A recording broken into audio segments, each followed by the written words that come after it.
పిల్లల దగ్గర నుంచి కానీ, లేదంటే మీ కుటుంబ సభ్యుల దగ్గర నుంచి కానీ ఎప్పుడు వెనక్కొచ్చేసాయి ఎందుకు అన్ని సంవత్సరాలు అలా ఉండడం అని ఎప్పుడు ఖచ్చితంగానే ఉంటారు కదండీ! లేదు నాన్న. అనలేదా? అది నా అదృష్టం. ఓకే. ఎందుకు పిల్లలు గానీ, కోడలు గానీ, నా భార్య, నా మేనకోడలు ఆమె గానీ అనలా. తర్వాత నా తల్లిదండ్రులు చిన్నతనంలో నాటకాలకి వెళ్ళేటప్పుడు ఆ రోజుల్లో అంటే ఇవంతా మరి మీకు 80లు అట 40 ఏళ్ల క్రితానికి వెళ్ళాలి ధీరజ్ గారు.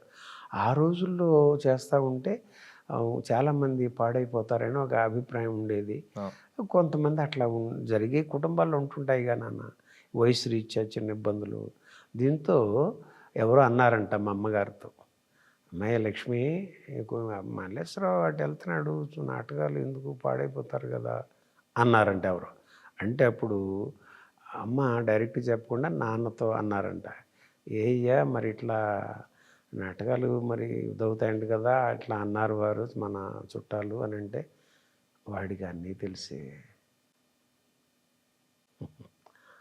ఆ మాట నాన్న ధీరజ్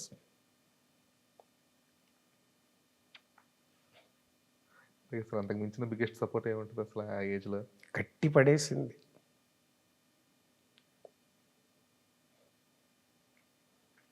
ఎందుకంటే తండ్రి అవిటితనం తప్పు చేస్తే విమర్శిస్తారు. "ఏమయ్య ఏంటి మీ వాడు" అని అంటారు. వాళ్ళ తప్పు కాదది. మన ప్రవర్తనే కదా! అప్పుడు ఈ తండ్రి ఏమనుకుంటాడు? నేను అవిటివాడిననే కదా ఈ ఎదవ ఇట్ట ఆడిస్తున్నాడని బాధపడతాడు. ఈ వికలాంగత్వం కంటే దీనిని వికలాంగం చేసిన కొడుకుగా జీవితం అవసరమా?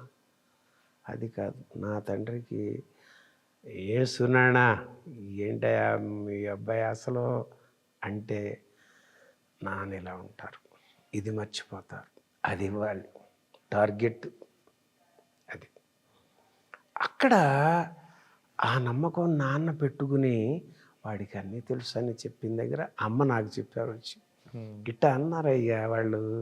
సరే ముందు ఏదో నువ్వు ఉత్సాహంగా ఉన్నావు కదా! అందుకే నాన్న దగ్గర అన్నా. నాన్న ఇలా అన్నారు. మరి జాగ్రత్తగా చేసుకో"